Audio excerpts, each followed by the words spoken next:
3. अर्थव्यवस्था इकोनॉमी 3.1 प्रधानमंत्री धन धान्य कृषि योजना प्राइम मिनिस्टर धन धान्य कृषि योजना PMDDKY। सुर्खियों में क्यों? केंद्रीय बजट 2025-26 की घोषणा के अनुसार प्रधानमंत्री धन धान्य कृषि योजना PMDDKY को 6 वर्षों की अवधि के लिए मंजूरी दी गई है। अन्य संबंधित तथ्य। यह योजना नीति आयोग के आकांक्षी जिला कार्यक्रम की तर्ज पर शुरू की गई है। यह योजना विशेष रूप से कृषि और उससे जुड़े क्षेत्रों के विकास के लिए बनाई गई है। इस योजना के अंतर्गत कृषि क्षेत्र में कमतर प्रदर्शन करने वाले 100 जिलों को शामिल किया गया है। ये ऐसे जिले हैं जहां फसल पैदावार कम है, पानी की कमी है तथा संसाधन सीमित हैं, जिसके कारण कृषि क्षेत्र अपेक्षित स्तर पर प्रदर्शन नहीं कर पा रहा है। प्रधानमंत्री धन धान्य कृषि योजना के उद्देश्य। इस चित्र में योजना के 5 मुख्य उद्देश्यों को दिखाया गया है। कृषि उत्पादकता बढ़ाना। इसका मतलब है कि खेती से होने वाले उत्पादन को बढ़ाया जाए ताकि किसान अधिक मात्रा में फसल पैदा कर सकें। फसल विविधीकरण और स्थायी कृषि पद्धतियों को बढ़ावा देना। इसका अर्थ है कि किसान केवल एक ही फसल पर निर्भर न रहें बल्कि अलग अलग प्रकार की फसलें उगाएं। साथ ही ऐसी कृषि पद्धतियों को बढ़ावा दिया जाए जो पर्यावरण के अनुकूल हों और लंबे समय तक टिकाऊ हों। पंचायत और क्लस्टर स्तर पर फसल कटाई के बाद अनाज भंडारण क्षमता को बढ़ाना। इसका मतलब है कि गांव या क्लस्टर स्तर पर ऐसी व्यवस्था बनाई जाए जिससे फसल कटने के बाद अनाज को सुरक्षित रखने की क्षमता बढ़ सके। इससे अनाज की बर्बादी कम होगी और किसानों को बेहतर मूल्य मिल सकेगा। सिंचाई जल आपूर्ति के लिए टिकाऊ अवसंरचना में सुधार करना। इसका उद्देश्य यह है कि सिंचाई के लिए पानी की स्थायी और मजबूत व्यवस्था बनाई जाए, जैसे नहरें, जल संरक्षण संरचनाएं और अन्य सिंचाई अवसंरचनाएं। किसानों के लिए अल्पकालिक और दीर्घकालिक कृषि ऋण प्राप्ति को सुविधाजनक बनाना। इसका मतलब है कि किसानों को खेती के लिए आसानी से कम समय के लिए और लंबे समय के लिए ऋण मिल सकें ताकि वे खेती से संबंधित निवेश कर सकें। योजना के मुख्य बिंदुओं पर एक नज़र। बजटीय आवंटन वित्त वर्ष 2025-26 से शुरू होकर 6 साल की अवधि के लिए हर साल 24,000 करोड़ रुपए का प्रावधान किया गया है। कार्यान्वयन। यह योजना केंद्रीय कृषि और किसान कल्याण मंत्रालय द्वारा लागू की जाएगी। इसकी निगरानी एक त्रिस्तरीय संरचना के माध्यम से की जाएगी। राष्ट्रीय स्तर पर निरीक्षण निकाय। राष्ट्रीय स्तर पर योजना की निगरानी और निरीक्षण के लिए एक निकाय बनाया जाएगा। राज्य स्तर राज्य स्तरीय नोडल समितियां। राज्य स्तर पर इस योजना के क्रियान्वयन और समन्वय के लिए नोडल समितियां होंगी। जिला स्तर जिला कलेक्टर की अध्यक्षता में जिला धन धान्य समितियां। जिला स्तर पर जिला कलेक्टर की अध्यक्षता में समितियां बनाई जाएंगी जो योजना के क्रियान्वयन को सुनिश्चित करेंगी। इन समितियों द्वारा जिला विशिष्ट और व्यापक जिला कृषि तथा संबंधित गतिविधियों की योजना तैयार की जाएगी। नीति आयोग जिला योजनाओं की समझ और मार्गदर्शन करेगा। प्रत्येक जिले के लिए नियुक्त केंद्रीय नोडल अधिकारी नियमित आधार पर योजना की समीक्षा करेंगे। सभी पात्र लाभार्थियों तक पहुंचना और योजनाओं में समन्वय। यह योजना 11 मंत्रालयों की 36 मौजूदा कृषि योजनाओं जैसे PM किसान, प्रधानमंत्री फसल बीमा योजना आदि राज्य सरकार की योजनाओं तथा निजी क्षेत्र के साथ स्थानीय साझेदारियों के बीच समन्वय सुनिश्चित करेगी। प्रगति की निगरानी। प्रत्येक धन धान्य जिले की प्रगति की निगरानी 117 प्रमुख प्रदर्शन संकेतकों के आधार पर की जाएगी। पारदर्शिता और जवाबदेही। इस योजना में डिजिटल डैशबोर्ड, किसान ऐप और जिला रैंकिंग प्रणाली के माध्यम से पारदर्शिता और जवाबदेही सुनिश्चित की जाएगी। जिलों के चयन का मापदंड। नीति आयोग निम्न मापदंडों के आधार पर 100 जिलों का चयन करेगा। कम फसल उत्पादकता। ऐसे जिले जिनकी उपज राष्ट्रीय औसत से कम है। सामान्य फसल गहनता। ऐसे जिले जिनकी फसल गहनता राष्ट्रीय औसत 155% से कम है। कम ऋण वितरण। ऐसे क्षेत्र जहां बैंक ऋण या किसान क्रेडिट कार्ड का वितरण कम हुआ है। भौगोलिक प्रतिनिधित्व। इस योजना के तहत प्रत्येक राज्य और केंद्र शासित प्रदेश से कम एक जिले का चयन किया जाएगा।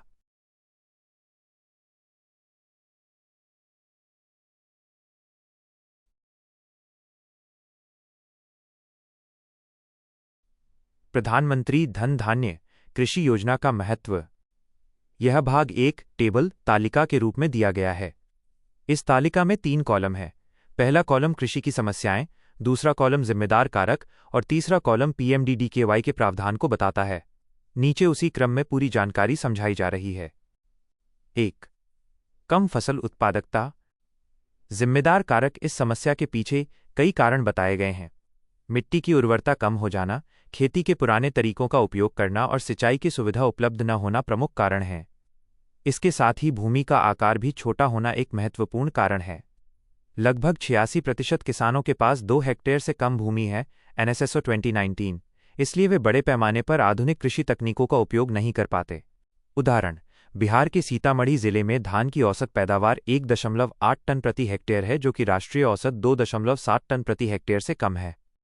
पीएमडीडीकेवाई के प्रावधान इस समस्या को दूर करने के लिए किसानों को उच्च उत्पादकता वाले बीज, जैव उर्वरक और सॉइल हेल्थ, मिट्टी की गुणवत्ता सुधारने वाली तकनीक के साथ साथ आधुनिक कृषि उपकरण उपलब्ध कराए जाएंगे। 2.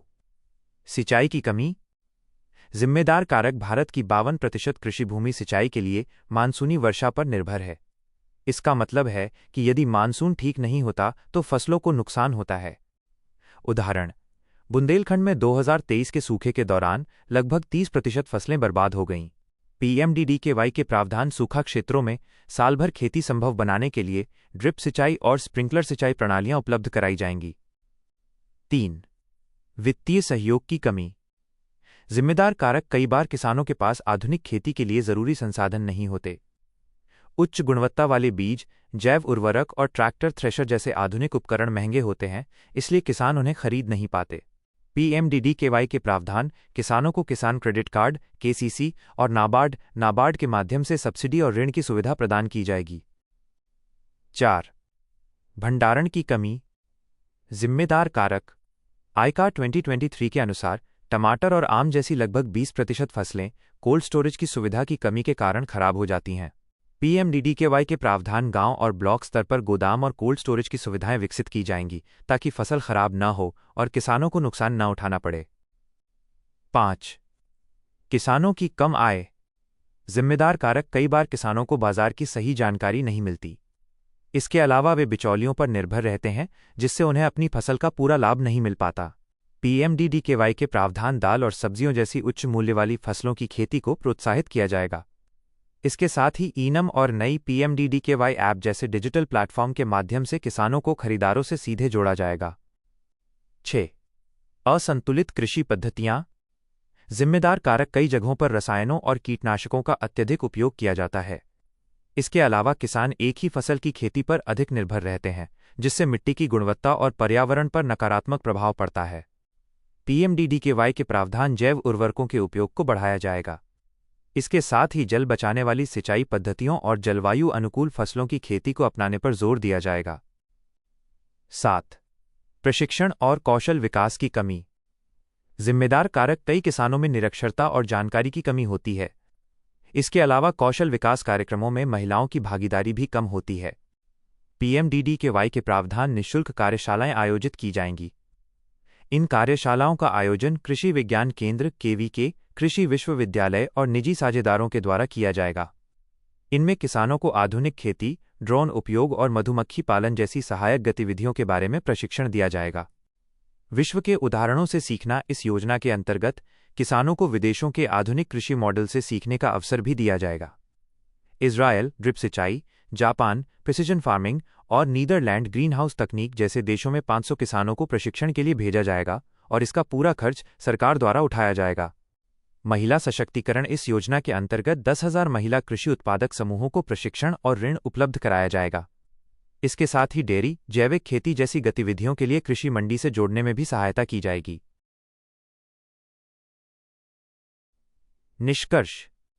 प्रधानमंत्री धन धान्य कृषि योजना पीएमडीडीकेवाई भारतीय कृषि का कायाकल्प करने की एक प्रमुख पहल है। यह योजना कृषि क्षेत्र में 100 पिछड़े जिलों के 1.7 करोड़ किसानों को लाभ पहुंचाएगी।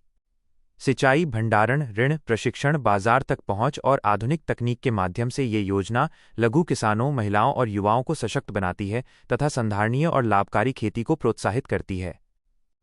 3.2 भारत में सार्वजनिक ऋण, पब्लिक डेट इन इंडिया। सुर्खियों में क्यों? भारतीय रिजर्व बैंक आरबीआई ने अपनी द्विवार्षिक वित्तीय स्थिरता रिपोर्ट एफएसआर 2025 में भारतीय अर्थव्यवस्था में बढ़ते सार्वजनिक ऋण को रेखांकित किया है। अन्य संबंधित तथ्य। एफएसआर रिपोर्ट वित्तीय स्थिरता और विकास परिषद एफएसडीसी की उपसमिति द्वारा भारत की वित्तीय प्रणाली की ताकत और इसकी स्थिरता के समक्ष जोखिमों का आकलन प्रस्तुत करती है। एफएसडीसी की स्थापना 2010 में हुई थी। इसकी अध्यक्षता केंद्रीय वित्त मंत्री करते हैं। इसमें आरबीआई, सेबी, पीएफआरडीए और आईआरडीएआई जैसी विनियामक संस्थाओं के प्रमुख शामिल होते हैं। इसका मुख्य कार्य वित्तीय स्थिरता सुनिश्चित करना और विनियामक संस्थाओं के बीच समन्वय बनाए रखना है। रिपोर्ट के मुख्य बिंदुओं पर एक नज़र। भारत वैश्विक समृद्धि का नेतृत्व कर रहा है। मजबूत भारतीय अर्थव्यवस्था, उच्च घरेलू मांग और निवेश गतिविधियों में तेजी के कारण भारत की वास्तविक जीडीपी समृद्धि दर 2025-26 में 6.5% रहने का अनुमान है। मजबूत वित्तीय संस्थान, अनुसूचित वाणिज्यिक बैंकों एससीबीएस का सकल गैर निष्पादित परिसंपत्ति जीएनपीए अनुपात और निवल गैर निष्पादित परिसंपत्ति एनएनपीए अनुपात कम होकर क्रमशः 2.3% और 0.5% हो गए हैं, जो पिछले कई दशकों में सबसे कम है। कॉरपोरेट क्षेत्र का बेहतर प्रदर्शन, बड़े कर्जदार समूहों का जीएनपीए अनुपात सितंबर 2023 के 3.8% से घटकर मार्च 2025 में 1.9% रह गया। मुद्रास्फीति संबंधी रुझान। घरेलू मुद्रास्फीति दर मई 2025 में उपभोक्ता मूल्य सूचकांक सीपीआई आधारित मुद्रास्फीति दर 2.8% थी, जो पिछले 6 वर्षों में सबसे कम है। आयातित मुद्रास्फीति दर। धीमी वैश्विक समृद्धि के कारण कमोडिटी और तेल की कीमतें कम हो सकती हैं, हालांकि मध्य पूर्व में तनाव के कारण कुछ अनिश्चितता बनी हुई है। बढ़ता सार्वजनिक ऋण। 2024 में भारत का सार्वजनिक ऋण सकल घरेलू उत्पाद जीडीपी का 80% से अधिक रहा है, जो अन्य उभरती बाजार अर्थव्यवस्थाओं ईएमईएस की तुलना में काफी अधिक है। आईएमएफ के अनुसार वैश्विक सार्वजनिक ऋण 2025 में 95% से अधिक रहने और 2030 के अंत तक 100% तक पहुंचने का अनुमान है। भारत में सार्वजनिक ऋण के बारे में। सार्वजनिक ऋण को राष्ट्रीय ऋण भी कहते हैं।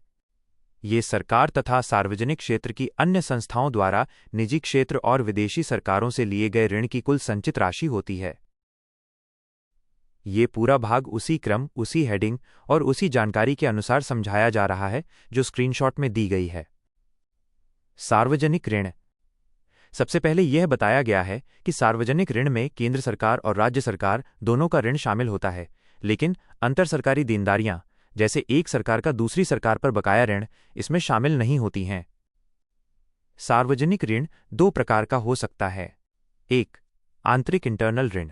आंतरिक ऋण वो ऋण होता है जो भारत के भीतर से लिया जाता है। 2. बाह्य या विदेशी एक्सटर्नल ऋण। बाह्य या विदेशी ऋण वो ऋण होता है जो विदेशी स्रोतों से लिया जाता है। इसके साथ एक महत्वपूर्ण डेटा दिया गया है। केंद्रीय बजट 2025-2026 के अनुसार भारत के कुल सार्वजनिक ऋण 18,174,284 करोड़ रुपए में से 96.59% आंतरिक ऋण है और 3.41% बाह्य ऋण है। चित्र में दी गई जानकारी। सार्वजनिक ऋण। चित्र में सार्वजनिक ऋण को 2 भागों में समझाया गया है। 1. आंतरिक ऋण। आंतरिक ऋण के अंतर्गत 2 प्रकार की गतिविधियां बताई गई हैं। एक, बाजार में लेन देन योग्य प्रतिभूतियां। इसके अंतर्गत निम्न सरकारी प्रतिभूतियां आती हैं। सरकारी प्रतिभूतियां G-sec, treasury bill T bill, नकद प्रबंधन बिल। 2. गैर लेन देन योग्य प्रतिभूतियां। इसके अंतर्गत निम्न प्रतिभूतियां आती हैं। मध्यवर्ती टी बिल, लघु बचत के बदले जारी प्रतिभूतियां, अन्य समान प्रतिभूतियां। 2. बाह्य विदेशी ऋण। अधिकांश बाह्य ऋण बहुपक्षीय एजेंसियों से लिया जाता है। उदाहरण के रूप में चित्र में निम्न एजेंसियां दी गई हैं: आईडीए, आईबीआरडी, एडीबी। इनसे भारत बाह्य ऋण प्राप्त करता है। उच्च सार्वजनिक ऋण के प्रभाव। उच्च सार्वजनिक ऋण के कई प्रभाव बताए गए हैं। ब्याज भुगतान की राशि बढ़ जाती है। सरकार को अपने ऋण पर अधिक ब्याज देना पड़ता है, जिससे सरकारी वित्त पर दबाव बढ़ता है। सार्वजनिक व्यय के लिए वित्तीय संसाधन कम पड़ जाते हैं। जब अधिक पैसा ब्याज चुकाने में जाता है तो विकास कार्यों के लिए कम पैसा बचता है। मुद्रास्फीति दर बढ़ सकती है। ऋण अधिक होने से आर्थिक असंतुलन पैदा हो सकता है, जिससे महंगाई बढ़ सकती है। निजी निवेश कम हो सकता है। जब सरकार अधिक उधार लेती है तो बाजार में उपलब्ध पूंजी का बड़ा हिस्सा सरकार ले लेती है, जिससे निजी क्षेत्र को कम निवेश मिल पाता है। आर्थिक समृद्धि कम हो सकती है और आने वाली पीढ़ी पर कर्ज का बोझ बढ़ सकता है। अधिक ऋण भविष्य की पीढ़ियों पर वित्तीय बोझ डाल सकता है। भारत में सार्वजनिक ऋण के प्रबंधन का विधिक ढांचा। राजकोषीय उत्तरदायित्व और बजट प्रबंधन एफआरबीएम अधिनियम 2003। इस अधिनियम का उद्देश्य केंद्र सरकार के राजकोषीय घाटे और ऋण को मध्यम अवधि में नियंत्रित करना है। इसके अंतर्गत 2024-25 तक केंद्र सरकार के ऋण को जीडीपी के 40% और कुल सार्वजनिक ऋण को जीडीपी के 60% तक सीमित करने का लक्ष्य निर्धारित किया गया है। आरबीआई अधिनियम 1934 इस अधिनियम की धारा 20 के अनुसार आरबीआई को केंद्र सरकार के सार्वजनिक ऋण का प्रबंधन करने का दायित्व दिया गया है। सरकारी प्रतिभूति अधिनियम 2006 ये अधिनियम सरकारी प्रतिभूतियों और आरबीआई द्वारा उनके प्रबंधन से संबंधित कानूनों में संशोधन करता है। इस संशोधन के बाद सार्वजनिक ऋण अधिनियम 1944 सरकारी प्रतिभूतियों पर लागू होना बंद हो गया। भारत में उच्च सार्वजनिक ऋण के कारण सतत राजकोषीय घाटा नियंत्रक एवं महालेखा परीक्षक सीएजी के अनुसार वित्त वर्ष 2024-25 के लिए केंद्र सरकार का सकल राजकोषीय घाटा 15.77 लाख करोड़ रुपए था, जबकि संशोधित अनुमान 15.69 लाख करोड़ रुपए था। उच्च राजस्व व्यय कुल सरकारी व्यय 46.56 लाख करोड़ रुपए था, जिसमें से राजस्व व्यय 36.04 लाख करोड़ रुपए दर्ज किया गया। इसमें विशेष रूप से निम्न पर अधिक खर्च होता है: सब्सिडी खाद उर्वरक ईंधन, वेतन, पेंशन भुगतान। बाह्य ऋण में वृद्धि। आरबीआई के अनुसार भारत का बाह्य ऋण मार्च 2024 के अंत में $668.8 बिलियन था। ये मार्च 2025 के अंत तक 10% की वृद्धि के साथ $736.3 बिलियन हो सकता है। महामारी के दौरान व्यय। कोविड-19 महामारी के दौरान स्वास्थ्य देखभाल और कल्याणकारी कार्यक्रमों पर अधिक खर्च होने के कारण केंद्र सरकार के ऋण में वृद्धि हुई। सार्वजनिक ऋण को प्रबंधित और कम करने के लिए आगे की राह। ऋण जीडीपी अनुपात का राजकोषीय लक्ष्य निर्धारित रखना। केंद्र सरकार ने वित्त वर्ष 2026-27 की शुरुआत से 31 मार्च 2031 तक ऋण जीडीपी अनुपात को 50 जोड़ या घटाव 1% तक सीमित रखने का लक्ष्य रखा है। बॉन्ड स्विचिंग के जरिए सक्रिय ऋण प्रबंधन। बॉन्ड स्विचिंग एक ऐसी प्रक्रिया है जिसमें सरकार कम अवधि में मैच्योर होने वाले सरकारी बॉन्ड को बेचकर लंबी अवधि में मैच्योर होने वाले बॉन्ड खरीदती है। इससे सरकार अपने ऋण की अवधि को बेहतर तरीके से प्रबंधित कर पाती है। केंद्र सरकार पर बकाया बाजार उधारी की स्थिति। केंद्र सरकार पर बकाया बाजार उधारी की भारित औसत परिपक्वता अवधि यानी कर्ज चुकाने का औसत समय 2018-19 में 10.4 वर्ष थी। यह अवधि बढ़कर 2024-25 में 13.2 वर्ष हो गई है। सब्सिडी का बेहतर तरीके से प्रबंधन और कर सुधार। सब्सिडी के दुरुपयोग को रोकने और वित्तीय व्यवस्था को बेहतर बनाने के लिए कुछ कदम उठाए गए हैं। पहले पहल योजना के तहत 4 करोड़ से अधिक डुप्लीकेट एलपीजी कनेक्शन निरस्त किए गए। इसके अलावा जीएसटी अनुपालन को बेहतर बनाने के लिए प्रयास किए गए हैं, जैसे ई-चालान, ई-इनवॉइसिंग, एआई आधारित एनालिटिक्स।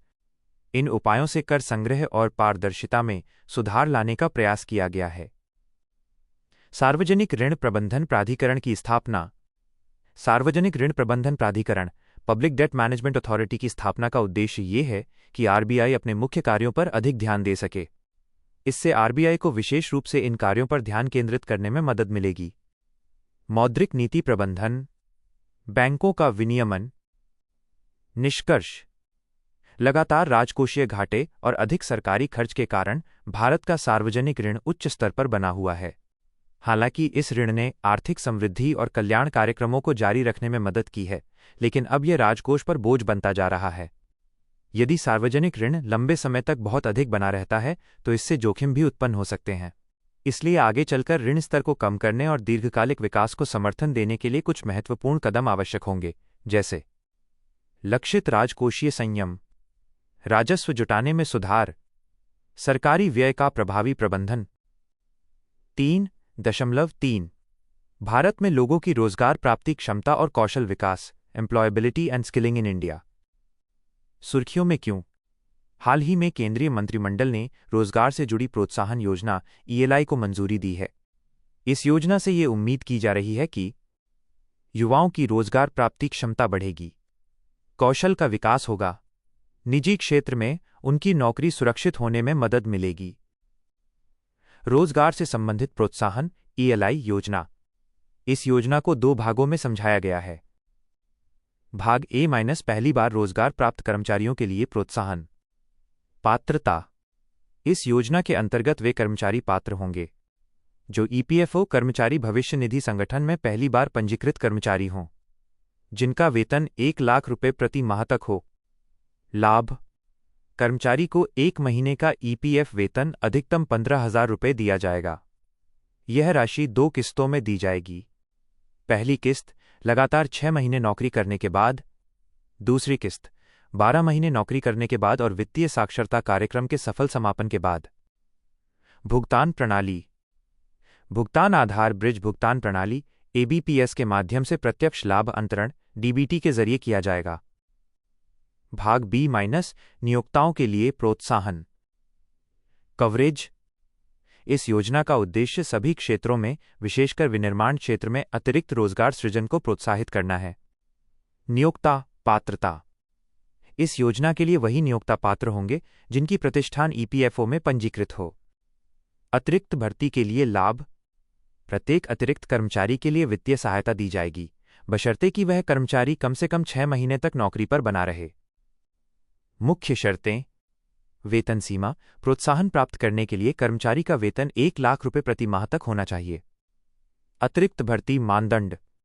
50 से कम कर्मचारियों वाले नियोक्ता को कम से कम 2 अतिरिक्त कर्मचारियों को नियुक्त करना होगा।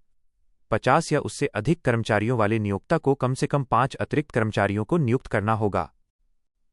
नियोक्ताओं के लिए प्रोत्साहन। नियोक्ताओं को 2 साल तक प्रोत्साहन मिलेगा। इसमें प्रति कर्मचारी 1,000 रुपये से 3,000 रुपये तक की सहायता दी जाएगी। विनिर्माण क्षेत्र को अतिरिक्त 2 वर्षों का समर्थन भी दिया जाएगा। भुगतान का तरीका। प्रोत्साहन राशि पान से जुड़े खातों में भेजी जाएगी। नीचे दिए गए शब्द का अर्थ। Public debt management authority. रोजगार से जुड़ी प्रोत्साहन योजना ईएलआई के बारे में। पृष्ठभूमि। यह योजना युवाओं के लिए रोजगार और कौशल विकास के अवसर प्रदान करने वाली प्रधानमंत्री की 5 योजनाओं के पैकेज के हिस्से के रूप में केंद्रीय बजट 2024-25 में घोषित की गई थी। नोडल मंत्रालय। इस योजना का नोडल मंत्रालय केंद्रीय श्रम और रोजगार मंत्रालय है। उद्देश्य। इस योजना का उद्देश्य रोजगार सृजन को बढ़ावा देना, युवाओं की रोजगार प्राप्ति क्षमता बढ़ाना और सामाजिक सुरक्षा कवरेज का विस्तार करना है। इसके अंतर्गत विनिर्माण क्षेत्र पर विशेष बल दिया जाएगा। लक्ष्य। इस योजना का लक्ष्य 3.5 करोड़ रोजगार के अवसर सृजित करना है। इनमें पहली बार नौकरी करने वाले लोग भी शामिल होंगे। भारत में रोजगार प्राप्ति, क्षमता और कौशल विकास के बारे में। इंडिया स्किल्स रिपोर्ट 2025 के अनुसार रोजगार प्राप्ति क्षमता एम्प्लॉयबिलिटी 2024 में 50% से अधिक स्नातक रोजगार प्राप्ति कौशल रखते हैं। इसमें पुरुषों में 53.47%, महिलाओं में 46.53% रोजगार प्राप्ति कौशल पाए गए हैं। 1 दशक पहले यह आंकड़ा 33% था। इस प्रकार 17% की वृद्धि दर्ज की गई है। समृद्धि के कारक। रोजगार क्षमता बढ़ने में नई तकनीकों की भूमिका बताई गई है, जैसे artificial intelligence AI, cloud computing, automation. Bharat में रोजगार प्राप्ति क्षमता और कौशल विकास के क्षेत्र में मौजूदा चुनौतियां। अगले 1 दशक में भारत के रोजगार बाजार में प्रतिवर्ष 10 मिलियन कर्मियों वर्कर्स के जुड़ने का अनुमान है। हालांकि वित्तीय वर्ष 2023-24 में केवल 4.67 करोड़ नौकरियां ही सृजित हुईं। जनसांख्यिकीय लाभांश का पूरा लाभ उठाने में कुछ प्रमुख चुनौतियां इस प्रकार हैं। शिक्षा व्यवस्था और उद्योग जगत की मांग में अंतर। भारत में विश्वविद्यालय सैद्धांतिक ज्ञान पर अधिक ध्यान देते हैं और व्यावहारिक कौशल प्रशिक्षण पर कम ध्यान देते हैं। इसके कारण स्नातकों में अक्सर व्यावहारिक अनुभव की कमी, तकनीकी दक्षता की कमी देखी जाती है, जिससे तकनीकी क्षेत्रों में उनकी रोजगार प्राप्ति क्षमता कम हो जाती है। ऑटोमेशन का खतरा। एआई और डेटा साइंस जैसे उच्च मांग वाले क्षेत्रों में भी कई स्नातक तकनीकी कार्यों के लिए पर्याप्त रूप से तैयार नहीं होते। विश्व बैंक के अनुसार भारत में 69% नौकरियों पर ऑटोमेशन का खतरा है। सॉफ्ट स्किल के विकास पर कम ध्यान।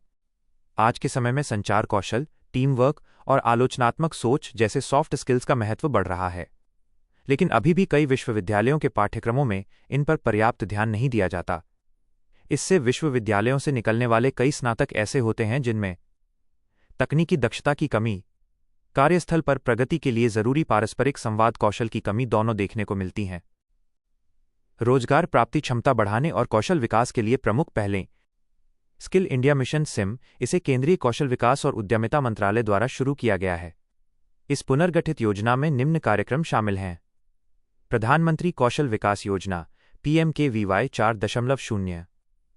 राष्ट्रीय शिक्षुता प्रोत्साहन योजना NAPS। जन शिक्षण संस्थान JSS। प्रधानमंत्री कौशल विकास योजना PMKVY 4.0। इसका उद्देश्य प्रशिक्षित उम्मीदवारों को उनके अलग अलग करियर चुनने के लिए सक्षम बनाना और उनके लिए रोजगार और जीवन निर्वाह सुनिश्चित करना है। राष्ट्रीय शिक्षुता प्रोत्साहन योजना NAPS। यह योजना प्रशिक्षुओं को मानदेय स्टाइपेंड के रूप में वित्तीय सहायता देकर प्रशिक्षुता अप्रेंटिसशिप को बढ़ावा देती है। प्रशिक्षण के तहत 2 प्रकार के प्रशिक्षण शामिल होते हैं। बुनियादी प्रशिक्षण, उद्योगों में नौकरी के दौरान व्यावसायिक प्रशिक्षण। जन शिक्षण संस्थान JSS। यह संस्थान निरक्षर, स्कूल छोड़ने वाले और वंचित समूहों 15-45 वर्ष आयु वर्ग को व्यावसायिक प्रशिक्षण प्रदान करता है। 2018-19 में 26 लाख से अधिक लोगों को प्रशिक्षण दिया गया। Skill India digital hub SIDH platform. इस प्लेटफॉर्म को कौशल, शिक्षा, रोजगार और उद्यमिता प्रणालियों को एकीकृत करने के लिए शुरू किया गया है। India skills accelerator. India skills accelerator एक ऐसा प्लेटफॉर्म है जिसे केंद्रीय कौशल विकास और उद्यमिता मंत्रालय MSDE ने विश्व आर्थिक मंच WEF के सहयोग से शुरू किया है। यह एक सार्वजनिक निजी सहयोग प्लेटफॉर्म है। Skill impact bond. Skill impact bond को राष्ट्रीय कौशल विकास निगम NSDC के नेतृत्व में शुरू किया गया है। यह कौशल प्रशिक्षण और जॉब प्लेसमेंट के क्षेत्र में भारत का पहला डेवलपमेंट इम्पैक्ट बॉन्ड है। निष्कर्ष। भारत के जनसांख्यिकीय लाभांश का सही उपयोग करने के लिए युवाओं को बेहतर कौशल प्रशिक्षण प्रदान करना आवश्यक है। इसके लिए निम्न क्षेत्रों में तुरंत निवेश बढ़ाने की आवश्यकता है। शिक्षा, प्रशिक्षण, स्वास्थ्य देखभाल सेवा, सामाजिक सुरक्षा, मानव पूंजी को मजबूत करना, श्रम बाजार की मांगों को पूरा करना और कार्यबल को जरूरत के अनुसार तकनीकों से जोड़ना समावेशी और सतत विकास को गति देगा। 3.4 future of work, the future of work. सुर्खियों में क्यों? टाटा कंसल्टेंसी सर्विसेज TCS द्वारा हाल ही में 12,000 कर्मचारियों की छंटनी की घोषणा ने फ्यूचर ऑफ वर्क के विषय पर चर्चा को बढ़ा दिया है। अन्य संबंधित तथ्य। कई विशेषज्ञों का मानना है कि फ्यूचर ऑफ वर्क वर्तमान के ऑटोमेशन और आर्टिफिशियल इंटेलिजेंस AI के कारण नौकरियों में बड़े परिवर्तन से प्रभावित हो सकता है। इस कारण अलग अलग क्षेत्रों में छंटनी बढ़ सकती हैं। TCS के अलावा मेटा और अमेजन जैसी कई बहुराष्ट्रीय कंपनियों ने इस वर्ष दुनिया भर में 1,05,000 से अधिक पद समाप्त कर दिए हैं। इनमें लगभग 20% छंटनी भारत में हुई है। लगभग 45% छंटनी मानव संसाधन HR, support staff, content creation और कोडिंग जैसे क्षेत्रों में हुई है। हालांकि TCS ने स्पष्ट किया है कि यह निर्णय कौशल की कमी के कारण लिया गया है, न कि केवल AI के कारण।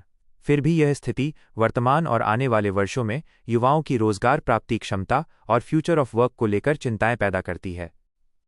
छंटनी, लेऑफ्स के बारे में। छंटनी का मतलब है कि एक नियोक्ता द्वारा अलग अलग कारणों से किसी कर्मचारी को काम देना बंद कर देना। इसके कारण हो सकते हैं कोयले की कमी, बिजली की कमी, कच्चे माल की कमी, प्राकृतिक आपदा आदि। ऐसी स्थिति में नियोक्ता किसी कर्मचारी का रोजगार जारी रखने में विफल रहता है या उसे अस्थायी रूप से रोक देता है। छंटनी से संबंधित कानूनी प्रावधान। औद्योगिक विवाद अधिनियम 1947 ये भारत में छंटनी को नियंत्रित करने वाला एक प्रमुख कानून है। एक महत्वपूर्ण न्यायिक निर्णय के अनुसार आयकर आयुक्त बनाम Texas instruments India private limited मामले में कर्नाटक उच्च न्यायालय ने सॉफ्टवेयर इंजीनियरों को औद्योगिक विवाद अधिनियम 1947 के तहत कर्मचारी वर्कमैन माना। 4 श्रम संहिताएं। औद्योगिक संबंध संहिता कोड ऑन इंडस्ट्रियल रिलेशंस। ये संहिता छंटनी के लिए नोटिस अवधि, कुछ संस्थानों में सरकार की मंजूरी और कर्मचारी नियोक्ता विवाद समाधान के नियम निर्धारित करती है। वेतन संहिता कोड ऑन वेजेस। ये सुनिश्चित करती है कि छंटनी से प्रभावित कामगारों को समय पर मजदूरी और मुआवजा मिले, जिससे उन्हें अचानक आय के नुकसान से सुरक्षा मिल सके। व्यावसायिक सुरक्षा, स्वास्थ्य और कार्यस्थिति संहिता code on occupational safety, health and working conditions. यह संहिता यह सुनिश्चित करती है कि छंटनी या प्रतिष्ठान बंद होने के बाद भी कुछ समय तक, प्रक्रिया पूरी होने तक, नियोक्ता कर्मचारियों के लिए कुछ सुरक्षा और कल्याणकारी उपाय प्रदान करते रहें। सामाजिक सुरक्षा संहिता कोड ऑन सोशल सिक्योरिटी। यह संहिता छंटनी हुए कर्मचारियों को ग्रेच्युटी, भविष्य निधि और बेरोजगारी भत्ता जैसे लाभ प्रदान करती है। नीचे दिए गए शब्द का अर्थ। National skill development corporation NSDC minus राष्ट्रीय कौशल विकास निगम। फ्यूचर ऑफ वर्क के बारे में। फ्यूचर ऑफ वर्क वास्तव में उस बदलाव को दर्शाता है जिसमें तकनीकी, आर्थिक और जनसांख्यिकीय परिवर्तनों के कारण काम करने, संगठित होने और कार्य अनुभव का तरीका बदल रहा है। फ्यूचर ऑफ वर्क के मुख्य संचालक। चित्र में फ्यूचर ऑफ वर्क को प्रभावित करने वाले प्रमुख कारकों को दिखाया गया है। आर्थिक अनिश्चितता। धीमी आर्थिक समृद्धि से श्रम की मांग प्रभावित होती है। आवश्यक कौशल की कमी। आवश्यक कौशल की मांगों को पूरा करने में असफलता प्रगति की गति को धीमा कर सकती है। जनसांख्यिकीय बदलाव। बुजुर्ग या बढ़ती आबादी कार्यबल के रुझानों को प्रभावित करती है। नौकरी का सृजन। प्रत्येक वर्ष रोजगार के अधिक अवसर उत्पन्न करने की जरूरत होती है। भू आर्थिक विभाजन। टैरिफ युद्ध, रूस यूक्रेन युद्ध जैसी समस्याएं व्यापार परिदृश्य को बदल सकती हैं। हरित पद्धतियां अपनाना। डिकार्बोनाइजेशन और हरित ऊर्जा उद्योगों की आवश्यकताओं को बदल रहे हैं। प्रौद्योगिकी में बदलाव। आर्टिफिशियल इंटेलिजेंस AI और ऑटोमेशन फ्यूचर ऑफ वर्क को प्रभावित कर रहे हैं। फ्यूचर ऑफ वर्क को निम्नलिखित कारक कैसे प्रभावित करते हैं? आर्थिक प्रभाव।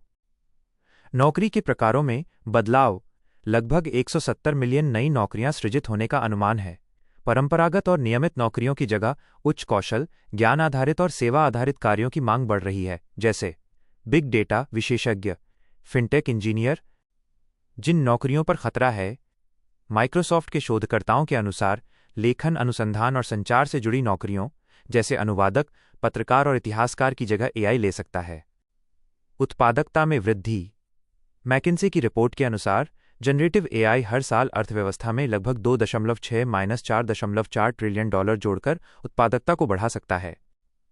रोजगार के नए क्षेत्र। ILO का अनुमान है कि 2021 से 2030 के बीच 54 मिलियन ग्रीन जॉब्स सृजित होंगे। कार्यबल और कौशल पर प्रभाव। रीस्किलिंग और अपस्किलिंग।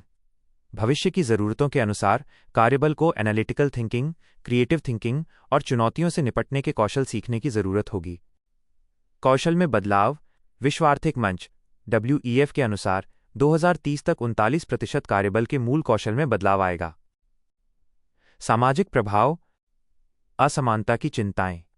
उच्च कौशल और निम्न कौशल कर्मचारियों के वेतन और अवसरों में अंतर बढ़ सकता है, जैसे software developer, data entry operator. लैंगिक असमानता बढ़ सकती है। ILO के अध्ययन के अनुसार भारत में पुरुषों और महिलाओं के औसत पारिश्रमिक में लगभग 34% का अंतर है, जबकि वैश्विक औसत 20% है। आदिवासी विकास पर प्रभाव। अनुसूचित जनजातियों की साक्षरता दर भारत की औसत साक्षरता दर से 13% कम है, जिससे उनके कौशल विकास पर प्रभाव पड़ता है। नैतिक प्रभाव। सामाजिक जिम्मेदारी। IT कंपनियों की सामाजिक जिम्मेदारी है कि वे निष्पक्ष और मानवीय कार्यबल प्रबंधन नीतियां सुनिश्चित करें, साथ ही कार्यबल के विकास में अधिक निवेश करें। श्रमिकों के अधिकार। Hire and fire. काम पर रखना और निकालना के इस दौर में व्यावसायिक दक्षता और कर्मचारी कल्याण के बीच संतुलन बनाए रखना जरूरी है। मनोवैज्ञानिक प्रभाव। नौकरी और घरेलू जीवन के बीच संतुलन बिगड़ सकता है, जिससे कर्मचारियों में चिंता, तनाव, अन्य मानसिक बीमारियां उत्पन्न हो सकती हैं।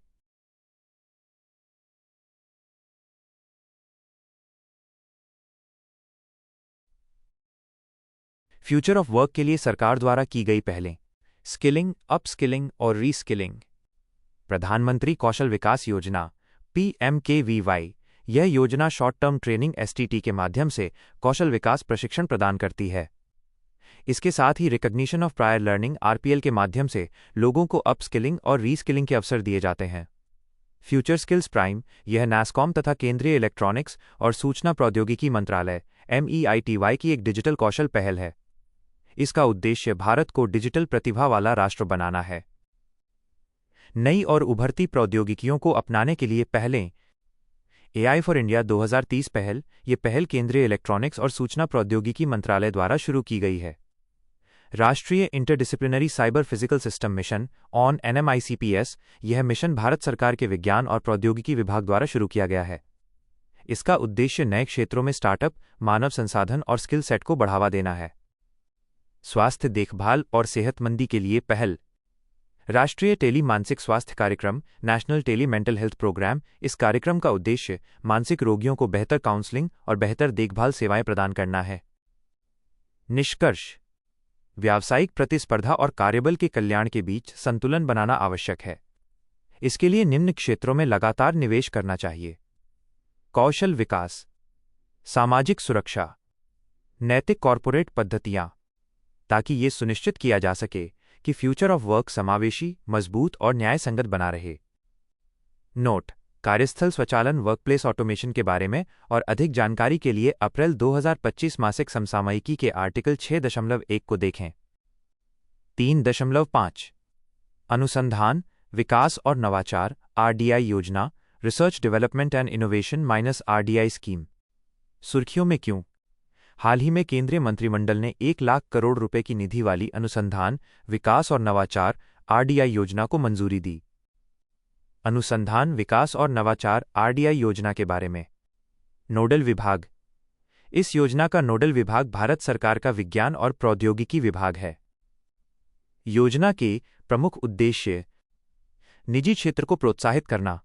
इस योजना का उद्देश्य निजी क्षेत्र को आर्थिक सुरक्षा, रणनीतिक उद्देश्यों और आत्मनिर्भरता के लिए उभरते क्षेत्रों, सनराइज डोमेन्स तथा अन्य महत्वपूर्ण क्षेत्रों में अनुसंधान, विकास और नवाचार आरडीआई को बढ़ावा देने के लिए प्रोत्साहित करना है। प्रौद्योगिकी रेडिनेस लेवल टीआरएल के उच्च स्तर की परियोजनाओं को समर्थन। इस योजना के तहत टेक्नोलॉजी रेडिनेस लेवल टीआरएल के उच्च स्तर पर मौजूद रूपांतरकारी परियोजनाओं को वित्त पोषण प्रदान किया जाएगा। अत्यधिक महत्वपूर्ण प्रौद्योगिकियों का समर्थन: इस योजना के अंतर्गत उन प्रौद्योगिकियों को प्राथमिकता दी जाएगी जो अत्यंत महत्वपूर्ण और रणनीतिक महत्व की हैं। Deep tech fund of funds को बढ़ावा: यह योजना deep tech fund of funds की स्थापना को सुविधाजनक बनाएगी। वित्त पोषण और वित्तीय सहायता: इस योजना का कुल बजट 1 लाख करोड़ रुपए निर्धारित किया गया है। प्रौद्योगिकी तैयारी स्तर टेक्नोलॉजी रेडिनेस लेवल्स -टीआरएल। चित्र में प्रौद्योगिकी की परिपक्वता का 9 पायदान वाला पैमाना दिखाया गया है। इसे सबसे पहले नासा ने विकसित किया था। इसका उपयोग यह समझने के लिए किया जाता है कि कोई तकनीक कितनी परिपक्व डेवलप्ड है, यानी विचार के स्तर TRL 1 से लेकर वास्तविक उपयोग के लिए पूरी तरह तैयार तकनीक TRL 9 तक। TRL के चरण: TRL 1 मूलभूत वैज्ञानिक अनुसंधान, TRL 2 व्यावहारिक सिद्धांत की अवधारणा, TRL 3 व्यावहारिक सिद्धांत को सत्यापित करने के लिए अनुसंधान, TRL 4 प्रौद्योगिकी का विकास, TRL 5 प्रौद्योगिकी का प्रदर्शन, TRL 6 सिस्टम बाय उपसिस्टम का विकास, TRL 7 सिस्टम परीक्षण, लॉन्च और संचालन, TRL 8 सिस्टम का पूर्ण परीक्षण, TRL 9 प्रौद्योगिकी का वास्तविक उपयोग के लिए पूर्ण रूप से तैयार होना। वित्त पोषण के तरीके: इस योजना के तहत वित्त पोषण के लिए निम्न तरीके अपनाए जाएंगे: कम या शून्य ब्याज दर पर दीर्घकालिक ऋण प्रदान करना, इक्विटी निवेश विशेष रूप से स्टार्टअप के मामलों में, deep tech fund of funds में योगदान। क्या शामिल नहीं है? इस योजना में अनुदान, ग्रांट्स और अल्पकालिक ऋण शामिल नहीं हैं। कवरेज: TRLS 4 और उससे ऊपर की रूपांतरकारी आरडीआई परियोजनाओं के लिए आंकलन की गई परियोजना लागत के 50% तक वित्तपोषण किया जा सकता है। अधिकार प्राप्त सचिवों के समूह ईगोस अन्य योजनाओं को मंजूरी दे सकता है। कार्यान्वयन संरचना: विशेष प्रयोजन कोष स्पेशल पर्पस फंड, इसे अनुसंधान नेशनल रिसर्च फाउंडेशन ANRF के तहत पहले स्तर के संरक्षक के रूप में स्थापित किया जा रहा है। ANRF का गवर्निंग बोर्ड भी आरडीआई योजना को रणनीतिक मार्गदर्शन प्रदान करेगा। दूसरे स्तर के फंड प्रबंधक: इनमें निम्न संस्थाएं शामिल हो सकती हैं: वैकल्पिक निवेश कोष AIFS, विकास वित्तीय संस्थान DFIS, गैर बैंकिंग वित्तीय कंपनियां NBFCS, technology development board TDB, IIT research park या इसी प्रकार की अन्य संस्थाएं। योजना का महत्व: अनुसंधान और विकास में निजी क्षेत्र की भूमिका को पहचानना। यह योजना विकास और जोखिम पूंजी प्रदान करके निजी क्षेत्र के सामने मौजूद वित्तपोषण बाधाओं और चुनौतियों का समाधान करती है। निजी क्षेत्र के निवेश को प्रोत्साहित करना: ANRF के साथ साझेदारी में शुरू की गई आरडीआई योजना का उद्देश्य अनुसंधान और विकास R&D में निजी क्षेत्र के निवेश को बढ़ाना है। R&D पर सरकारी खर्च में वृद्धि वास्तव में निजी क्षेत्र की भी R&D गतिविधियों में निवेश के लिए प्रेरित कर सकती है। व्यावसायीकरण को बढ़ावा देना। सरकारी R&D के विपरीत औद्योगिक R&D मुख्य रूप से बाजार में बिकने वाले और लाभदायक उत्पादों पर केंद्रित होता है, जो वास्तविक आर्थिक प्रभाव के लिए आवश्यक है। आत्मनिर्भरता को बढ़ावा। यह योजना उन प्रौद्योगिकियों का समर्थन करती है जहां रणनीतिक या आर्थिक कारणों से स्वदेशीकरण आवश्यक है। इससे आत्मनिर्भरता के लक्ष्य को आगे बढ़ाने में मदद मिलेगी। रोजगार के अवसर बढ़ाना और रोजगार सुरक्षित रखना। R&D को प्रोत्साहित करने से विशेषकर स्नातकों के लिए अधिक रोजगार के अवसर पैदा होंगे। भारत में अनुसंधान और विकास संबंधी चुनौतियां। R&D में कम निवेश और विविधता का अभाव। पिछले 2 दशकों में भारत का R&D व्यय GDP के केवल 0.6-0.7% के बराबर रहा है। यह दक्षिण कोरिया 4.8% और इजराइल 5.6% जैसे देशों की तुलना में बहुत कम है। इसके अलावा वित्त वर्ष 2021-22 में सकल R&D व्यय GDP में निजी क्षेत्र का योगदान केवल 36.4% था, जबकि अमेरिका और चीन जैसे देशों में ये 70% से अधिक है। राज्यों में R&D में कम निवेश। 2020-21 के दौरान राष्ट्रीय R&D व्यय में राज्यों का योगदान केवल 6.7% था। क्या आप जानते हैं ट्रिपल हेलिक्स का अर्थ? ट्रिपल हेलिक्स का अर्थ है 3 क्षेत्रों के बीच आपसी सहयोग और तालमेल। ये 3 क्षेत्र हैं।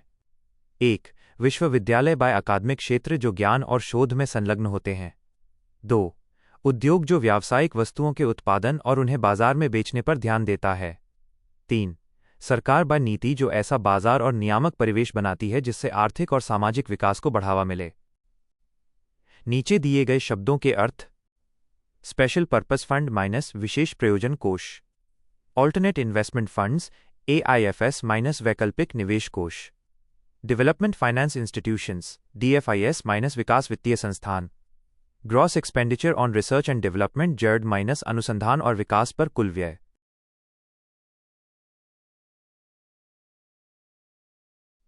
उद्योग और शिक्षा जगत के बीच सीमित सहयोग। भारत में ट्रिपल हेलिक्स मॉडल, जो अमेरिका में देखा जाता है, अभी भी अविकसित अवस्था में है। इस कारण व्यावसायीकरण और नवाचार में बाधा आती है। फंड का सीमित उपयोग। जैव प्रौद्योगिकी विभाग और विज्ञान प्रौद्योगिकी विभाग ने 2022-23 में अपने बजट का क्रमशः केवल 72% और 61% ही उपयोग किया। यह स्थिति कार्यक्षमता की कमी को दर्शाती है। वैज्ञानिक प्रतिभा की अपर्याप्त पहचान। हालांकि भारत में हर साल 40,000 से अधिक लोग PhD करते हैं, लेकिन जटिल नौकरशाही और प्रोत्साहनों की कमी जैसी व्यवस्थागत बाधाएं उपलब्ध मानव पूंजी के बावजूद नवाचार को हतोत्साहित करती हैं। आगे की राह। R&D में वित्त पोषण बढ़ाना और उसमें विविधता लाना। राष्ट्रीय विज्ञान, प्रौद्योगिकी और नवाचार नीति के लक्ष्यों के अनुसार 2030 तक सकल R&D व्यय GDP को बढ़ाकर GDP के 2% तक करना चाहिए। इसके लिए कर छूट, नवाचार से संबंधित वित्त पोषण, क्रेडिट गारंटी के माध्यम से R&D में निजी क्षेत्र के निवेश को प्रोत्साहित करना चाहिए। राज्य विशिष्ट विज्ञान और प्रौद्योगिकी S&T जरूरतों की पहचान। स्थानीय R&D रोडमैप तैयार करने के लिए राज्यों में विज्ञान, प्रौद्योगिकी और नवाचार परिषदों की स्थापना करनी चाहिए। इसके साथ ही केरल के स्टार्टअप मिशन या बेंगलुरु के बायोटेक क्लस्टर जैसे क्षेत्रीय नवाचार हब को बढ़ावा देना चाहिए। संस्थाओं को मजबूत करना। विशेषज्ञों को आकर्षित करने और अनुसंधान में दोहराव से बचने के लिए CSIR नवाचार हब जैसे अनुसंधान क्लस्टर मॉडल को लागू करने की आवश्यकता है। उद्योग और शिक्षा जगत के बीच सहयोग को बढ़ाना। उद्योग और सरकार द्वारा वित्त पोषित संयुक्त R&D केंद्र स्थापित करने चाहिए, जैसे सेमीकंडक्टर मिशन साझेदारी। इसके अलावा सैटेलाइट क्षेत्र में ISRO उद्योग साझेदारी जैसे मॉडल को अपनाना चाहिए। संसाधन का प्रभावी तरीके से उपयोग। फंड प्रदान करने के लिए आउटपुट मानदंड अपनाने चाहिए। संस्थाओं को बजटीय आवंटन शोध प्रकाशनों, पेटेंट और सामाजिक प्रभाव के आधार पर किया जाना चाहिए। वैज्ञानिक प्रतिभा को प्रोत्साहन देना और उन्हें संस्थानों से जोड़कर रखना। प्रधानमंत्री रिसर्च फेलोशिप PMRF जैसी योजनाओं का विस्तार करना चाहिए। इसके साथ ही विश्व भर में भारत की प्रतिभाओं को देश में वापस लाने के लिए योजनाएं शुरू करनी चाहिए। इसके अलावा क्यूरी और किरण जैसी योजनाओं के माध्यम से युवा इनोवेटर्स और महिला वैज्ञानिकों को फास्ट ट्रैक फंडिंग प्रदान करनी चाहिए। भारत में R&D को बढ़ावा देने के लिए शुरू की गई सरकारी पहलें। अनुसंधान नेशनल रिसर्च फाउंडेशन ANRF, इसे ANRF अधिनियम 2023 के तहत शुरू किया गया है। इसका उद्देश्य R&D फंडिंग को बढ़ाना, शोधकर्ताओं, उद्योगों और विश्वविद्यालयों के बीच साझेदारी को मजबूत करना। राष्ट्रीय AI मिशन, यह मिशन आर्टिफिशियल इंटेलिजेंस को बढ़ावा देने पर केंद्रित है। ये बेहतर शासन और सेवाओं के लिए स्वास्थ्य देखभाल, कृषि, शिक्षा और गवर्नेंस में AI का उपयोग करता है। अटल इनोवेशन मिशन AIM, यह मिशन नवाचार और स्टार्टअप को बढ़ावा देता है। इसके अंतर्गत स्कूलों में अटल टिंकरिंग लैब्स ATLS स्थापित की जाती हैं। युवा उद्यमियों के लिए इंक्यूबेशन सेंटर स्थापित किए जाते हैं। राष्ट्रीय क्वांटम मिशन NQM, इस मिशन के तहत 4 विषयगत हब T-हब्स स्थापित किए गए हैं। Quantum computing, quantum communication, quantum sensing और मेट्रोलॉजी, क्वांटम मटेरियल्स और डिवाइसेस।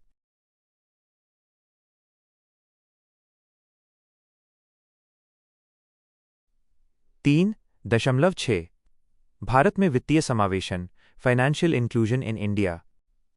सुर्खियों में क्यों?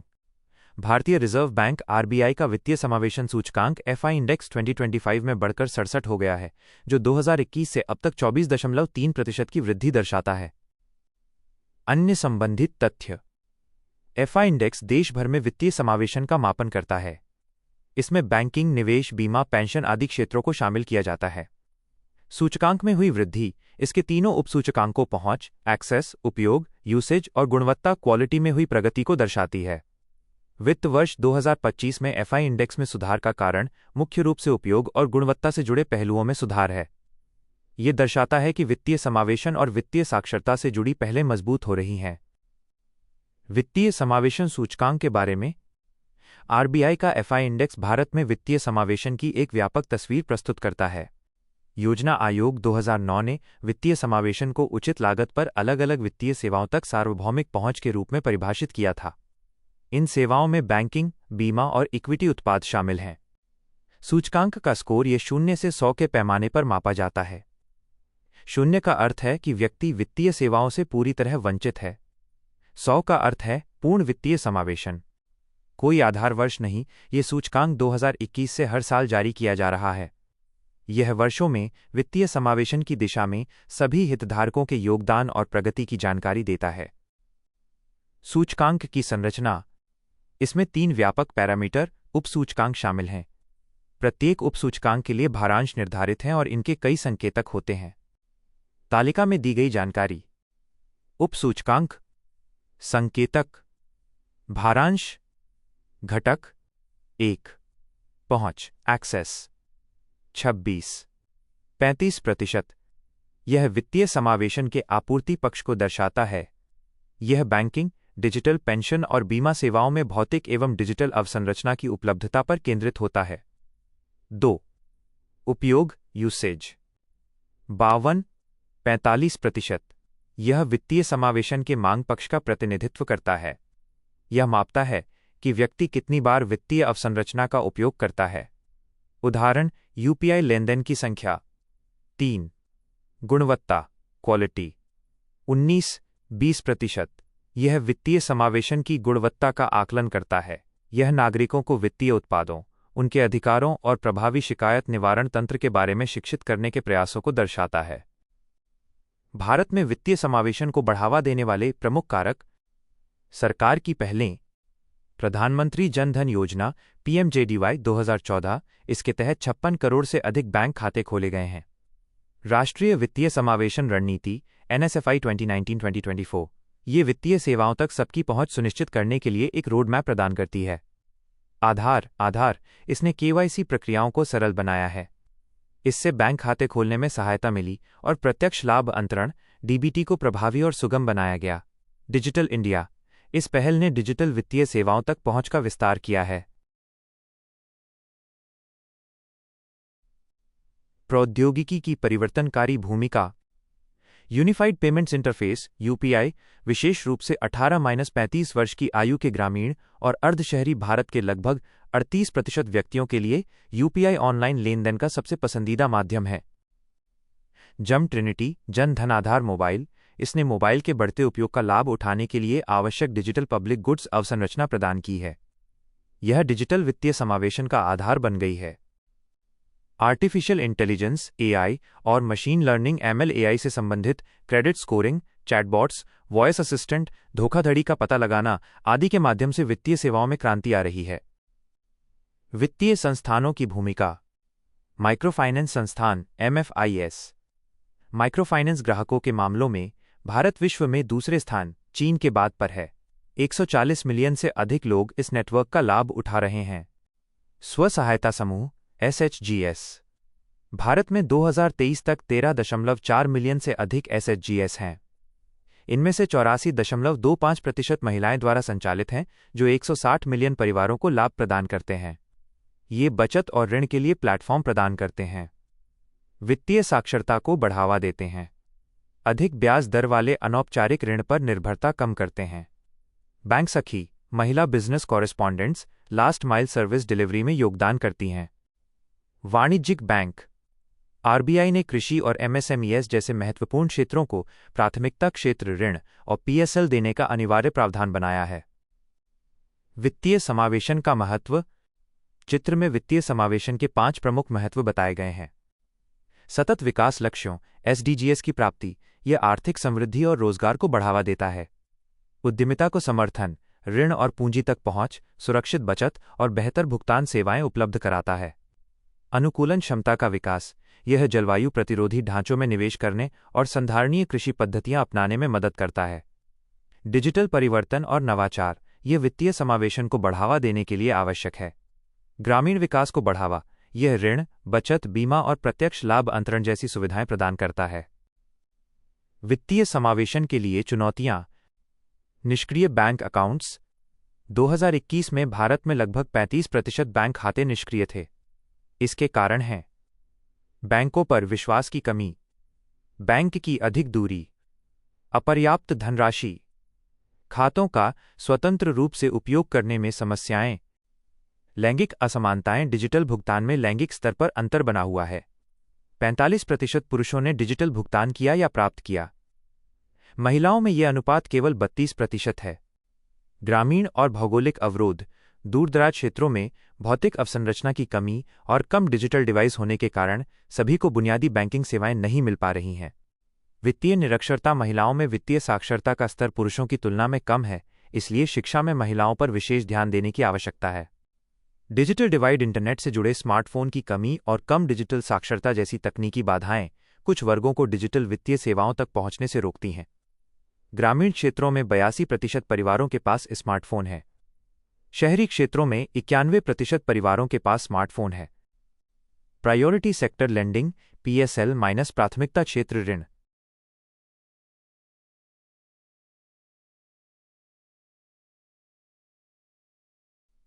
अन्य चुनौतियां। ज्ञान की कमी के कारण ऋण प्राप्त करने में समस्या होती है। लेन देन की उच्च लागत भी एक बड़ी समस्या है। सेवाओं की गुणवत्ता की कमी होती है। कई लोगों में वित्तीय संस्थानों पर विश्वास की कमी होती है। कई बार बैंक अकाउंट्स नहीं होते। लोगों को जोखिम से कम सुरक्षा मिलती है। आगे की राह। सार्वभौमिक और सार्थक वित्तीय समावेशन प्राप्त करने के लिए भारत को बहुआयामी और सहयोग आधारित व्यवस्था की आवश्यकता है। कम बैंकिंग सेवाओं और बिना बैंकिंग सेवा वाले वर्गों पर ध्यान केंद्रित करना।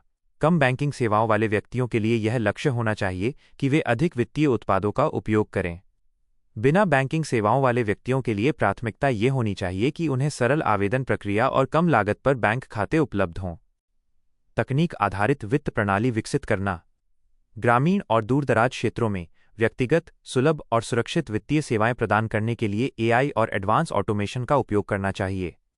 उदाहरण: चीन में रोबोट इन्वेस्टमेंट असिस्टेंट आरआईएस का उपयोग और केंद्रीय बैंक डिजिटल मुद्रा ईसीएनवाई का उपयोग। ओपन सिस्टम को बढ़ावा देना। इनोवेशन और समावेशन को बढ़ाने के लिए open network for digital commerce ONDC और open credit enablement network OCEN जैसे इंटरऑपरेबल ओपन बैंकिंग सिस्टम को बढ़ावा देना चाहिए। उपभोक्ताओं का संरक्षण। व्यक्तियों की वित्तीय जानकारी की सुरक्षा के लिए डेटा प्राइवेसी कानून और साइबर सुरक्षा उपायों को मजबूत बनाना आवश्यक है। लक्षित नीतियां। बैंकों को महिलाओं, लघु और सीमांत किसानों, सूक्ष्म उद्योगों और अनौपचारिक क्षेत्र को कम ब्याज दर पर और सरल तरीके से ऋण प्रदान करने के लिए प्रोत्साहित करना चाहिए। वित्तीय संस्थान कम आय वाले समूहों की ज़रूरतों के अनुसार माइक्रो इंश्योरेंस, पेंशन योजनाएं जैसी वित्तीय सेवाएं प्रदान कर सकते हैं। सार्वजनिक निजी भागीदारी। सरकार, वित्तीय संस्थानों और दूरसंचार कंपनियों के बीच सहयोग से वित्तीय समावेशन को गति मिल सकती है। सरकारी नीतियों के माध्यम से मोबाइल मनी सेवाएं और डिजिटल भुगतान प्लेटफॉर्म प्रदान करने में निजी क्षेत्र की भागीदारी को प्रोत्साहित करना चाहिए। निष्कर्ष: लगातार चुनौतियों का समाधान करते हुए और सफल रणनीतियों को अपनाकर भारत सार्थक वित्तीय सहभागिता को मजबूत बना सकता है। इससे चुनौतियों का समाधान किया जा सकता है, सभी नागरिकों के लिए अधिक आर्थिक अवसर पैदा किए जा सकते हैं और समावेशी वित्त के क्षेत्र में भारत विश्व में अग्रणी बन सकता है। 3.7 digital India mission. Digital India mission सुर्खियों में क्यों? हाल ही में भारत में डिजिटल इंडिया मिशन की 10वीं वर्षगांठ मनाई गई। यह मिशन 2015 में शुरू हुआ था। डिजिटल इंडिया मिशन के बारे में नोडल कार्यान्वयन मंत्रालय। इसका नोडल मंत्रालय केंद्रीय इलेक्ट्रॉनिक्स और सूचना प्रौद्योगिकी मंत्रालय मेटवी है। उद्देश्य: इसका उद्देश्य भारत को डिजिटल रूप से सशक्त समाज और ज्ञान आधारित अर्थव्यवस्था में बदलना है। प्रकृति: ये एक अम्ब्रेला कार्यक्रम है जो अलग अलग मंत्रालयों और विभागों की ई-गवर्नेंस पहलों को एक साथ जोड़ता है। निजी क्षेत्र का सहयोग: ई-गवर्नेंस परियोजनाओं को लागू करने के लिए जहां भी संभव हो सार्वजनिक निजी भागीदारी (पीपीपी) को प्राथमिकता दी जाती है। लक्ष्य: भारत को डिजिटल रूप से सशक्त समाज और ज्ञान आधारित अर्थव्यवस्था में बदलना। डिजिटल पहुंच, डिजिटल समावेशन और डिजिटल सशक्तिकरण सुनिश्चित करना। इसके साथ ही डिजिटल डिवाइड को समाप्त करना। सरकारी सेवाओं को इलेक्ट्रॉनिक रूप से उपलब्ध कराना। यह सुनिश्चित करना कि सरकारी सेवाएं नागरिकों को इलेक्ट्रॉनिक रूप से उपलब्ध हों। इसका विजन निम्नलिखित 3 प्रमुख क्षेत्रों पर केंद्रित है। प्रत्येक नागरिक के लिए उपयोगिता के रूप में डिजिटल अवसंरचना, मांग आधारित शासन और सेवाएं, नागरिकों का डिजिटल सशक्तिकरण।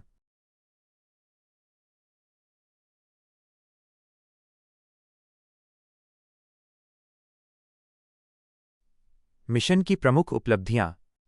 डिजिटल अर्थव्यवस्था। भारत की डिजिटल अर्थव्यवस्था 2024 रिपोर्ट के अनुसार भारत अब डिजिटल अर्थव्यवस्था के आकार के मामले में विश्व में तीसरे स्थान पर है। 2030 तक इसके सकल घरेलू उत्पाद (जीडीपी) में लगभग 20% का योगदान करने का अनुमान है। बढ़ता इंटरनेट कनेक्शन। भारत में 2014-2024 के दौरान इंटरनेट कनेक्शन में 285% की वृद्धि हुई है। साथ ही डेटा की लागत 308 रुपये प्रति जीबी से घटकर 9.34 रुपये प्रति जीबी हो गई है। इस प्रकार डेटा बहुत किफ़ायती हो गया है। वित्तीय समावेशन। भारत रियल टाइम पेमेंट्स में विश्व में अग्रणी है। 2023 में 49% वैश्विक डिजिटल लेनदेन भारत में दर्ज किए गए। प्रत्यक्ष लाभ अंतरण (डीबीटी) के माध्यम से मई 2025 तक 44 लाख करोड़ रुपए लाभार्थियों के खातों में ट्रांसफर किए गए। डीबीटी ने अपात्र लाभार्थियों को हटाकर योजनाओं का लाभ वास्तविक लाभार्थियों तक पहुंचाया। समावेशन और स्थानीय भाषाओं में उपलब्धता। भाषिनी जैसी पहलें अलग अलग एआई मॉडल के माध्यम से 30 से अधिक भारतीय भाषाओं में डिजिटल सेवाएं उपलब्ध करा रही हैं। इसे निम्न प्लेटफॉर्म्स में एकीकृत किया गया है: आईआरसीटीसी टिकटिंग, एनपीसीआई भुगतान प्रणालियां, पुलिस डॉक्यूमेंटेशन। डिजिटल इंडिया के 9 स्तंभ। चित्र में डिजिटल इंडिया मिशन के 9 प्रमुख स्तंभ दिखाए गए हैं। 1. Broadband highway. 2. सार्वभौमिक फोन कनेक्टिविटी। 3.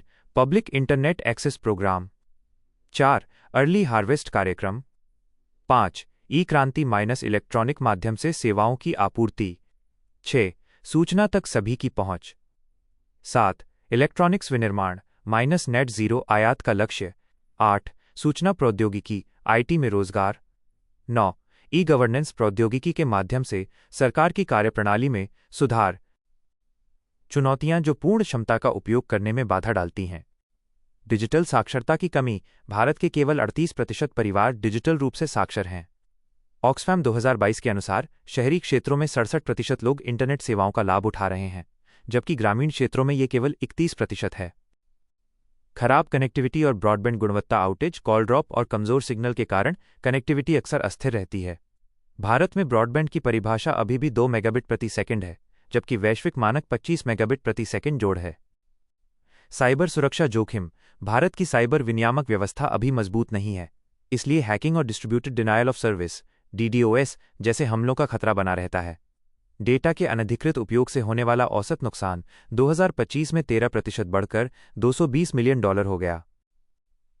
हेल्थ केयर डिजिटलीकरण की समस्या, कमजोर अवसंरचना और कम साक्षरता के कारण राष्ट्रीय डिजिटल स्वास्थ्य मिशन NDHM और ई-संजीवनी जैसे प्रोजेक्ट्स को बाधाओं का सामना करना पड़ रहा है। कोविड टीकाकरण अभियान में भी लोग छूट गए जिनके पास स्मार्टफोन या डिजिटल ज्ञान नहीं था। पूर्ण क्षमता का लाभ उठाने के लिए आगे की राह। यूनिवर्सल ब्रॉडबैंड और कनेक्टिविटी भारतनेट फेज 2 परियोजना को राज्य के नेतृत्व में निजी क्षेत्र के सहयोग और केंद्रीय सार्वजनिक क्षेत्र उपक्रम CPSU मॉडल के माध्यम से तेजी से आगे बढ़ाया जाना चाहिए। रेडियो और सैटेलाइट आधारित प्रौद्योगिकियां। रेडियो और सैटेलाइट आधारित तकनीकें दूरस्थ ग्रामीण क्षेत्रों में डिजिटल डिवाइड को कम करने में मदद कर सकती हैं। सेवा की गुणवत्ता में सुधार। अत्याधुनिक तकनीकों को अपनाने पर ध्यान देना चाहिए और पर्याप्त तथा निरंतर स्पेक्ट्रम आवंटित किया जाना चाहिए। नेटवर्क सुधार में निजी निवेश को प्रोत्साहित करना चाहिए। डिजिटल समावेशन सुनिश्चित करने के लिए डिवाइसेज और डेटा को किफायती बनाए रखना चाहिए। ई-सेवाओं का विस्तार और मानकीकरण। सेवा वितरण मानकों में सुधार करने के लिए मेईटी के राष्ट्रीय ई-गवर्नेंस प्रभाग को समय समय पर राज्यों द्वारा नियमों के अनुपालन का ऑडिट करना चाहिए। साइबर सुरक्षा को मजबूत करना। डेटा सुरक्षा और शिकायत निवारण के लिए एक व्यापक फ्रेमवर्क विकसित करना चाहिए। राष्ट्रीय और सीमा पार साइबर अपराधों से निपटने वाली टीमों को मजबूत बनाया जाना चाहिए। साथ ही सुरक्षित IT नेटवर्क सुनिश्चित करने के लिए अनुसंधान और विकास पर खर्च बढ़ाने की जरूरत है। डिजिटल साक्षरता और कौशल को बढ़ावा देना। डिजिटल साक्षरता को स्कूल और कॉलेज के पाठ्यक्रम में एकीकृत किया जाना चाहिए। राष्ट्रीय डिजिटल साक्षरता मिशन के तहत विद्यार्थियों को प्रशिक्षित किया जाना चाहिए ताकि वे अपने समुदायों में इस ज्ञान का प्रसार कर सकें। सभी प्रशिक्षण कार्यक्रमों में साइबर सुरक्षा जागरूकता कार्यक्रमों को भी शामिल किया जाना चाहिए। डिजिटल समावेशन के बारे में और जानकारी। डिजिटल समावेशन के बारे में और अधिक जानकारी के लिए दिए गए QR कोड को स्कैन किया जा सकता है। 3.8 भारत में बौद्धिक संपदा अधिकार, इंटेलेक्चुअल प्रॉपर्टी राइट्स इन इंडिया। सुर्खियों में क्यों? भारत में पिछले 5 वर्षों में बौद्धिक संपदा IP फाइलिंग में 44% की वृद्धि दर्ज की गई है। इसका मुख्य कारण भौगोलिक संकेतकों और GI में 380% की बढ़ोतरी है। बौद्धिक संपदा में वृद्धि के कारण। कानूनी और प्रक्रियात्मक सरलीकरण। बौद्धिक संपदा के कानूनी और प्रक्रियाओं को सरल बनाया गया है। पेटेंट परीक्षण की समय सीमा 48 महीनों से घटाकर 31 महीने कर दी गई। पेटेंट जांचकर्ताओं के लिए नियमित ई-लर्निंग कार्यक्रम शुरू किए गए। बौद्धिक संपदा कार्यालयों का आधुनिकीकरण। व्यापक ई-फाइलिंग प्रणाली के साथ बौद्धिक संपदा कार्यालयों का डिजिटलीकरण किया गया है। इसके परिणाम स्वरूप 95% से अधिक आवेदन अब ऑनलाइन दाखिल किए जाते हैं। अंतर्राष्ट्रीय मानक औद्योगिक डिजाइनों के लिए लोकानो एग्रीमेंट के तहत अंतर्राष्ट्रीय वर्गीकरण को अपनाया गया है।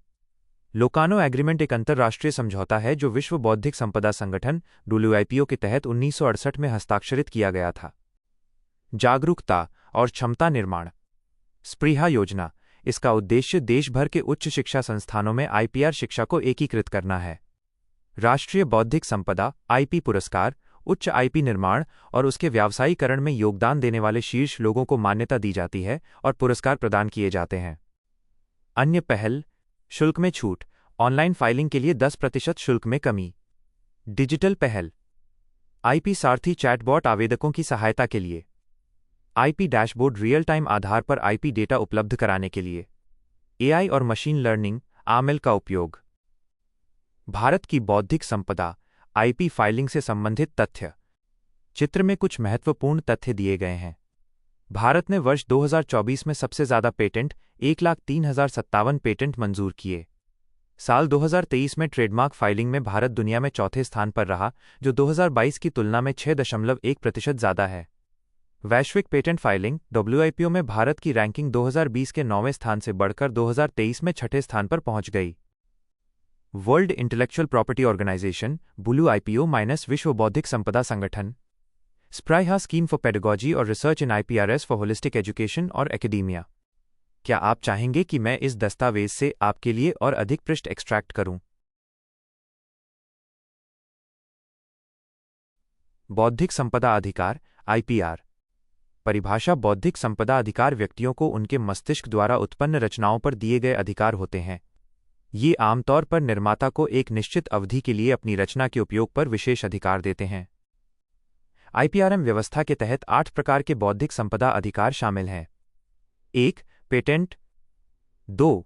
ट्रेडमार्क, 3. औद्योगिक डिजाइन, 4. कॉपीराइट, 5. भौगोलिक संकेतक, 6. Semiconductor integrated circuit layout design, 7. व्यापार रहस्य, 8. पादप किस्म। प्रशासन।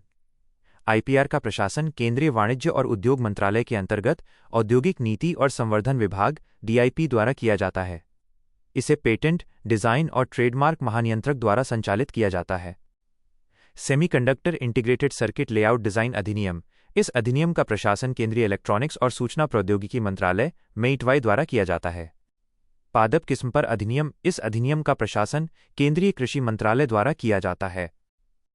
बौद्धिक संपदा के प्रकार, तालिका की जानकारी। बौद्धिक संपदा के प्रकार। विषय, कानूनी प्रावधान, सुरक्षा अवधि, भौगोलिक संकेतक AGI उन वस्तुओं को प्रदान किया जाता है जिनकी अन्य विशेषताएं किसी खास भौगोलिक क्षेत्र से जुड़ी होती हैं, जैसे कृषि उत्पाद, प्राकृतिक वस्तुएं, निर्मित वस्तुएं, हस्तशिल्प, खाद्य पदार्थ। भौगोलिक संकेतक अधिनियम 1999 और GI नियम 2002-2020 में संशोधित। 10 वर्ष अतिरिक्त शुल्क के भुगतान पर आगे 10 वर्षों के लिए नवीनीकरण।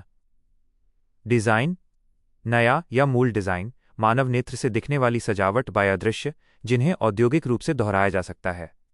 डिजाइन अधिनियम 2000 और डिजाइन संशोधन नियम 2021। 10-5 वर्ष। पेटेंट, ऐसे आविष्कार जो नवीन हों और औद्योगिक क्षेत्र में उपयोगी हों। पेटेंट अधिनियम 1970 और पेटेंट नियम 2003, 2014, 2016, 2017, 2019, 2020 और 2021 में संशोधन। 20 वर्ष। कॉपीराइट, रचनात्मक, कलात्मक, साहित्यिक, संगीत और ऑडियो विजुअल कृतियां। कॉपीराइट अधिनियम 1957 और कॉपीराइट नियम 2013, 2021 में संशोधित। लेखक माइनस आजीवन जोड़ 60 वर्ष, निर्माता 60 वर्ष, कलाकार 50 वर्ष। ट्रेडमार्क, किसी व्यवसाय या वाणिज्यिक उद्यम के ब्रांड, नाम, लोगो और डिजाइन की सुरक्षा करता है। ट्रेडमार्क अधिनियम 1999 और ट्रेडमार्क नियम 2017। 10 वर्ष अतिरिक्त शुल्क के भुगतान पर 10 वर्षों के लिए नवीनीकरण। Semiconductor integrated circuit layout design SICLD, transistor और अन्य सर्किट तत्वों का लेआउट जिनमें उन्हें जोड़ने वाली लीड तारें भी शामिल होती हैं और जिन्हें सेमीकंडक्टर इंटीग्रेटेड सर्किट में किसी भी तरह व्यक्त किया गया हो।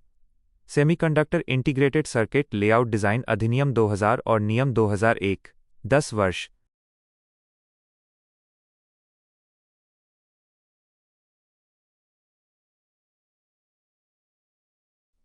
व्यापार रहस्य। विषय ये वाणिज्यिक मूल्य वाली गोपनीय जानकारी होती है।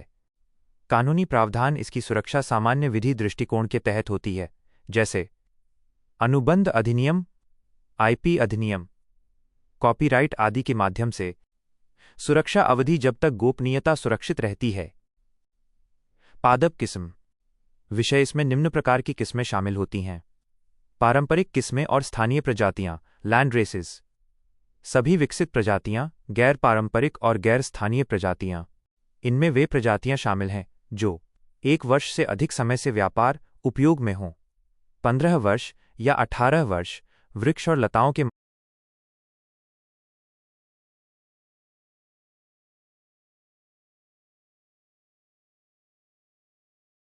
IPR कानूनों से जुड़ी समस्या।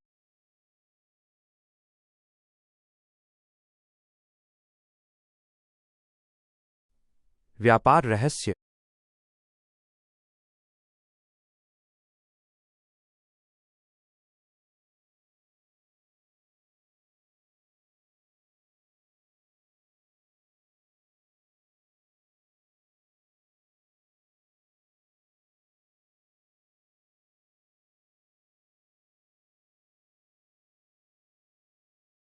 IPR कानूनों से जुड़ी समस्याएं। IPR कानूनों का सही से लागू नहीं होना। कई बार बौद्धिक संपदा अधिकार IPR से जुड़े कानून सही तरीके से लागू नहीं हो पाते। इसका मतलब यह है कि कानून तो मौजूद होते हैं, लेकिन उनके पालन और क्रियान्वयन में कमियां रह जाती हैं।